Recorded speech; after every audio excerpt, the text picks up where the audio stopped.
This is the deep state timeline over the last 20 plus years. And these things were not isolated. They're patterns of the U.S. backed interference exposed by leaks, Freedom of Information Act, and now disclosures like the Durham Annex and Tulsi Gabbard's her ODNI report that she released. And it all started, this is as far back as we've gone, but we think it all started about 2000.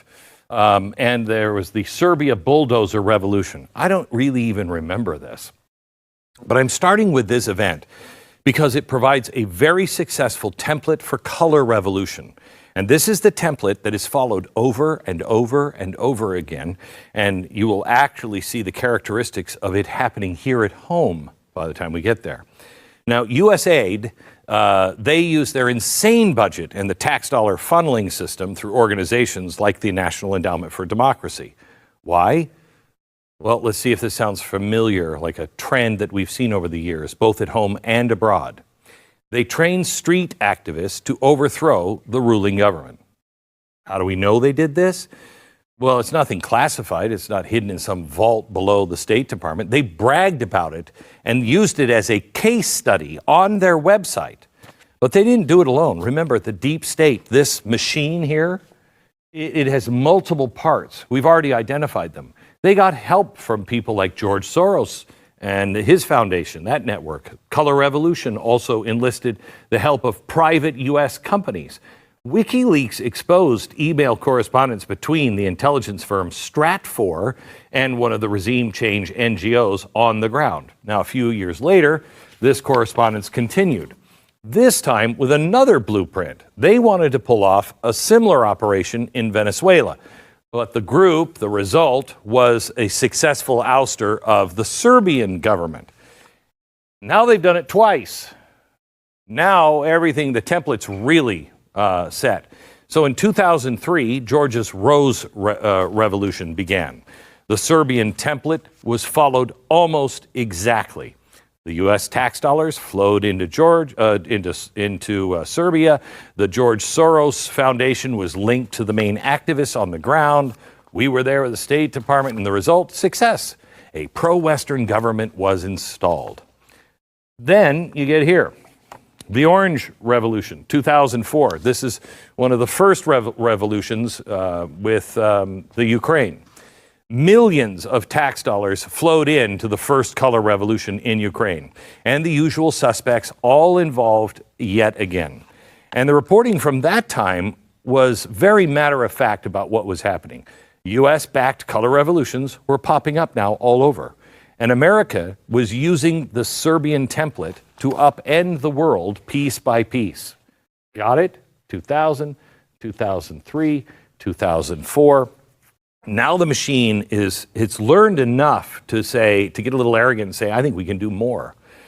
And they leveraged their funding mechanisms through organizations that we're now hearing about, the National Endowment for Democracy, Freedom House, on and on. George Soros involved there again. Then you get to the Arab Spring. And the Arab Spring, we were told by the media operatives that this was all spontaneous. Well, now we hear that all the time, and when you hear somebody say, this is spontaneous and mainly peaceful, you know it's the exact opposite. I talked about the Arab Spring for years. The State Department, under Obama, USAID, NED, all of them, they were on the ground training activists all over the region. I didn't know that at the time. The Serbian template was for a single country, but it was now being used to destabilize multiple continents with our tax dollars. When I put up on the chalkboard that the destabilization of Europe and the Western world would happen, I never thought it would be funded by us with our dollars. And as usual, in that one, George Soros was also involved.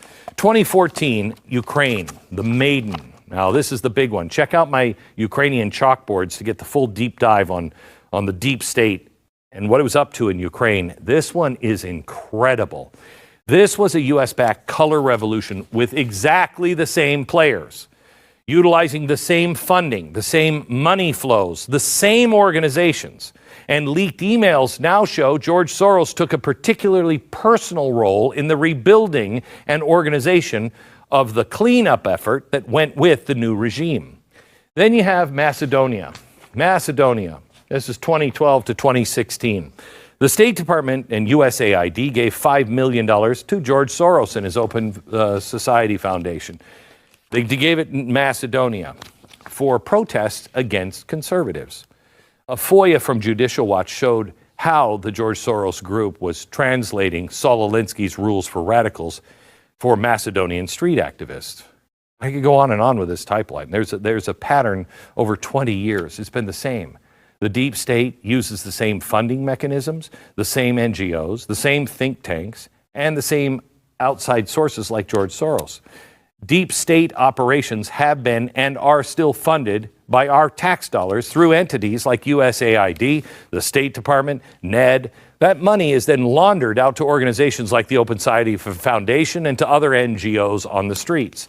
The think tanks like the Atlantic Council, Carnegie, and others, they all advise on policies. But this now appears like nothing more than laundered thought directly from an unelected parallel government inside called the deep state.